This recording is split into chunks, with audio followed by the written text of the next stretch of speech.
Undescended testicle है कि जिस वक्त कोई भी बच्चा अपनी माँ के पेट में होता है तो ये टेस्टीज उस बच्चे के पेट में होते हैं।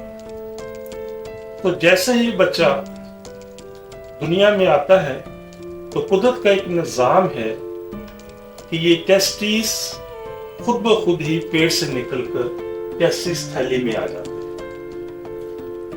बात सूरतों में ये भी देखने में आता है कि बहुत सारी कुछ वजूहात ऐसी होती हैं कि ये टेस्टिस पेट में ही रह जाते हैं, ये बाहर नहीं आते। तो यहाँ पर दो चीजें समझने की जरूरत है, और वो ये है कि टेस्टिस में दो चीजें पैदा होती हैं। एक है हार्मोन्स, उस हार्मोन्स का नाम है टेस्टोस्टेरोन, और दूसरी चीज पैदा होती है स्पर्म, जिसको हम स्पर्मेटोजा भी कहते हैं, उर्फे आम में शॉर्ट नेम उसका स्पर्म है। तो यहाँ पर एक नुक्ता समझने की जरूरत है। बहुत सारे लोग बहुत सारी गलतफहमी का शिकार हो जाते हैं कि अगर टेस्टिस पेट में है या थैली में आने से पहले किसी रास्ते में है तो टेस्टोस्टेरोन की प्रोडक्शन जरूर होगी।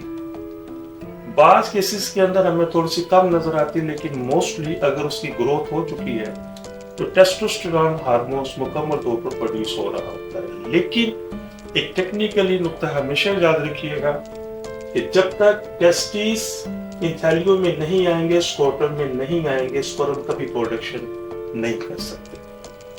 तो ऐसे केसेस जिनके यहाँ टेस्टिस थैलियों में नहीं आते, रास्ते में कहीं है या अभी पेट में ही है, उस मर्ज को हम कहते हैं अनडिसेंडेड टेस्टिकल। सिर्फ एक बार की मुलाकात से आपकी मायूसी खुशियों में बदल जाएगी। आप हकीम साहब से लाहौर, रावलपिंडी, मुल्तान में वक्त लेकर मुलाकात कर सकते हैं। आप भी हमारी तिब्बी तहकीक से फायदा उठाएं। बच्चे की मुस्कान का नजदीकी से एहसास। आप हकीम साहब से रोजाना उनके लाहौर मतब में वक्त लेकर मुलाकात कर सकते हैं। एड्रेस इस्लामी फर्टिलिटी सेंटर, नज़द मीनार पाकिस्तान, अहमद अली रोड, लाहौर।